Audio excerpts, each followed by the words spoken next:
والسلام عليكم ورحمة الله وبركاته. ازيكم عاملين ايه؟ يا رب تكونوا بخير. النهارده بإذن الله هنتكلم عن طلبات. وزي ما عودتكم اي تحديث بيحصل في طلبات بقول لكم عليه.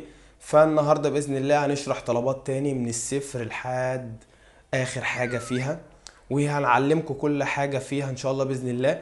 ولو انت وقفت قصادك حاجة بعد ما الفيديو ده يخلص ممكن تقول لنا عليها في التعليقات ان شاء الله بإذن الله وهساعدك. ويلا نبدأ.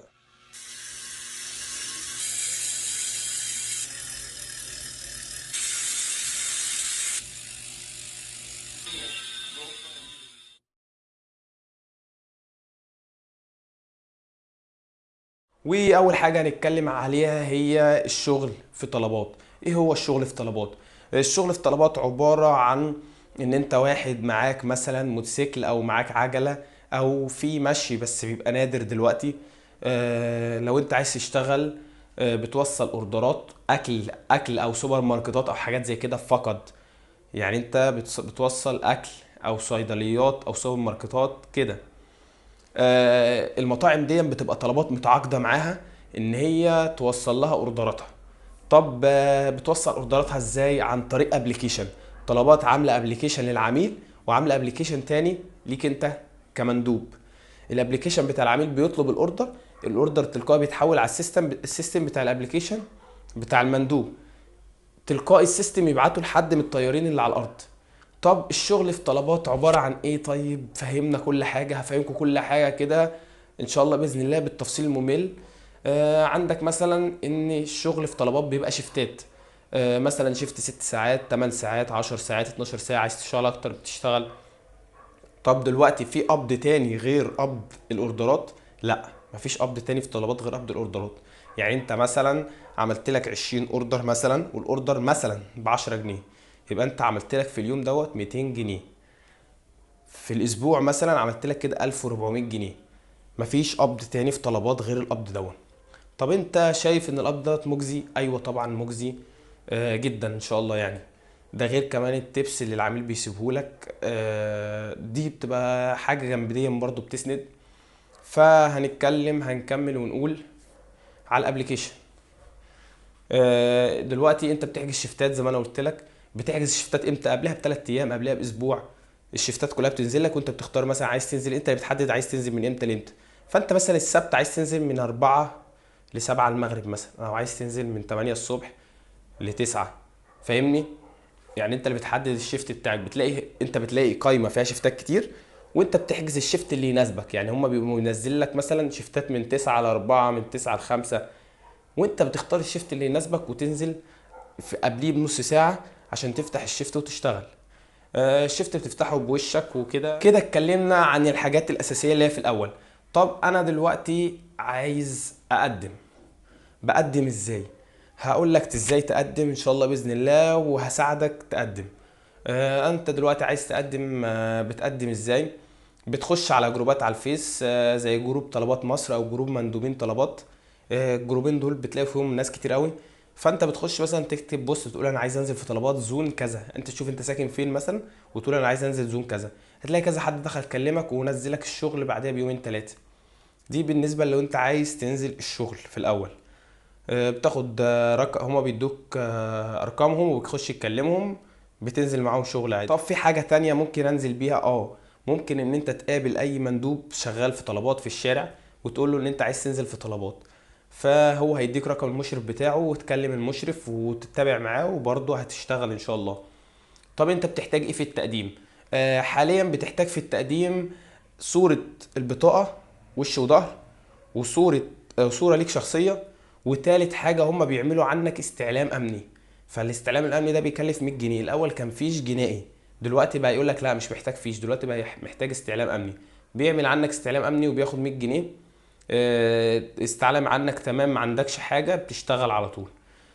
طب انت دلوقتي عملت الاستعلام الامني وعملت كل دوت وقدمت الورق للمشرف.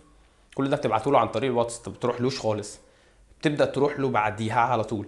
اول ما بتروح للمشرف بعديها بيقول لك قابلني مثلا عند المكتب. هنا المكتب مش مقر الشركه. بتقابله مثلا عند المكتب. خلاص انت هتشتغل تمام، بيمضيك على وصل امانه باسم المكتب. وصل الامانه ده ليه؟ عشان انت بتاخد اوردرات ب 7000 وب 10000 جنيه، انت ممكن تاخد الاوردرات ديت وتهرب مثلا. هم عشان يضمنوا حقهم بيمدوك على وصل الامانه ب 10000 جنيه، والوصل ده مفيش منه ضرر، في 20000 طياره او اكتر في طلبات ماضيين على نفس الوصل دوت ومفيش اي ضرر منه الحمد لله. طول ما انت سليم الدنيا تمام معاك.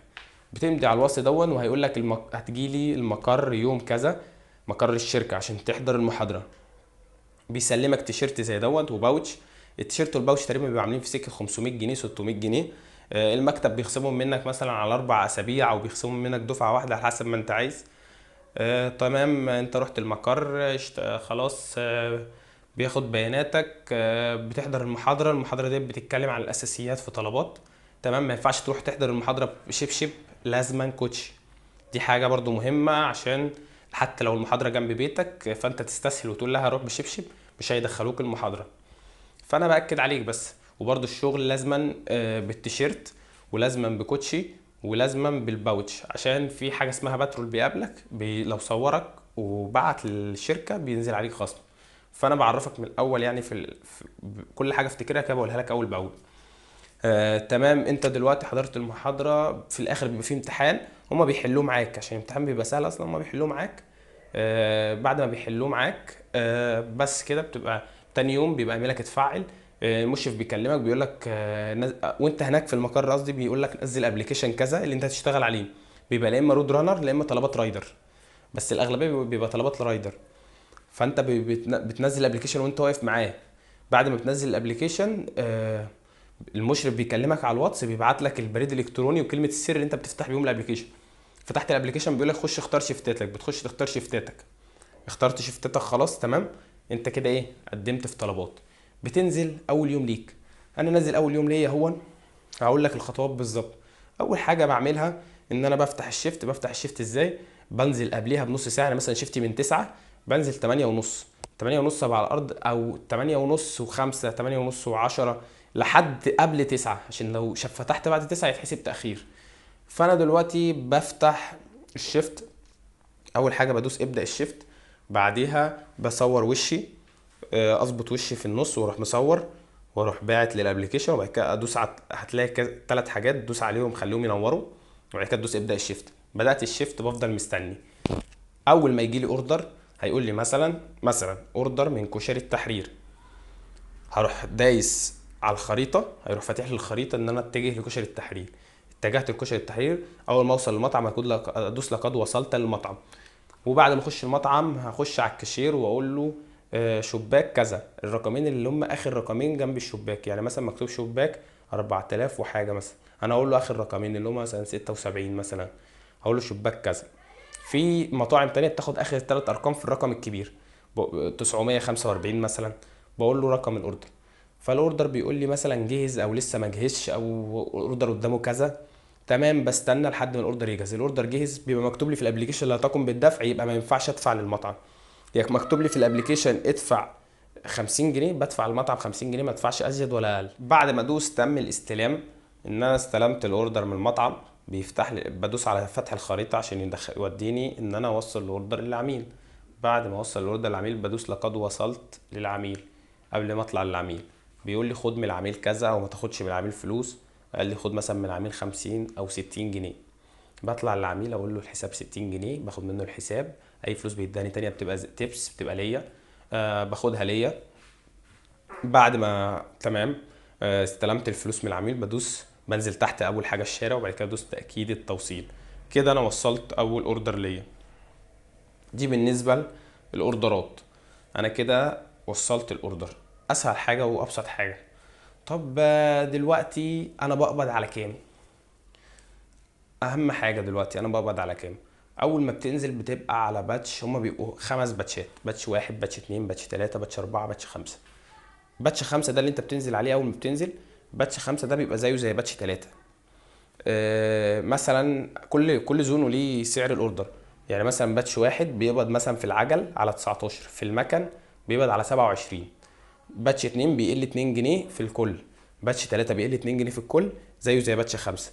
باتش 4 بيقل 2 جنيه عن باتش 3. تمام. فدلوقتي انا ازاي اول ما بنزل ببقى باتش 5 اللي هو زي باتش 3.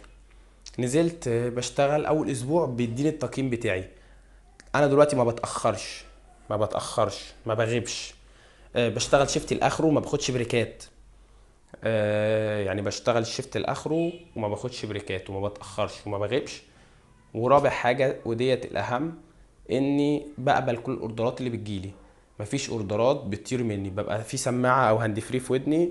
اي اوردر بيوصل لي بسمعه، بس بفتح الابلكيشن على طول واستلم الاوردر. دي اهم حاجه، ان مفيش اوردرات تطير عليا، عشان في حاجه اسمها نسبه القبول. نسبه القبول دي لو قلت الباتش بيقل. فانا دلوقتي مثلا نسبه القبول او التقييم عموما قل، بنزل من باتش واحد لباتش اتنين. قال لي زياده بنزل لباتش تلاته، قال لي زياده بنزل لباتش اربعه. ده اخر حاجه. فانا عايز اقبض على اعلى سعر، يبقى افضل على باتش واحد، يعني احافظ على تقييمي كويس جدا. دي بالنسبه لسعر الاوردر والقبض. انا مثلا اشتغلت مثلا 8 ساعات مثلا، عملت لي في ال 8 ساعات رينج 20 اوردر مثلا. 20 اوردر في 20 جنيه ب 400 في اليوم تقريبا. ده لو انا عجله، لو انا مكنه ان شاء الله بعمل اكتر. عملت لي مثلا 400 جنيه في اليوم. 400 جنيه في اليوم لو جيت تحسبها في الشهر ب 12000 جنيه، من 10 ل 12000 جنيه لو انت عجله. ولو انت مكنه بتخش لك مثلا من 15 ل 20000 جنيه. لو انت قرصت على نفسك 20000 جنيه ديت، لو انت قرصت على نفسك عشان ما اكدبش عليك. وده كان الفيديو بتاعنا، ولو عندك اي استفسار ممكن تكتبه لي في التعليقات وانا هرد عليك. وما تبخلش عليا بلايك، وتشترك في القناه وتفعل زر الجرس عشان يصلك كل تحديث جديد عن طلبات، او يصلك كل تحديث جديد عن العجل. والسلام عليكم ورحمه الله وبركاته.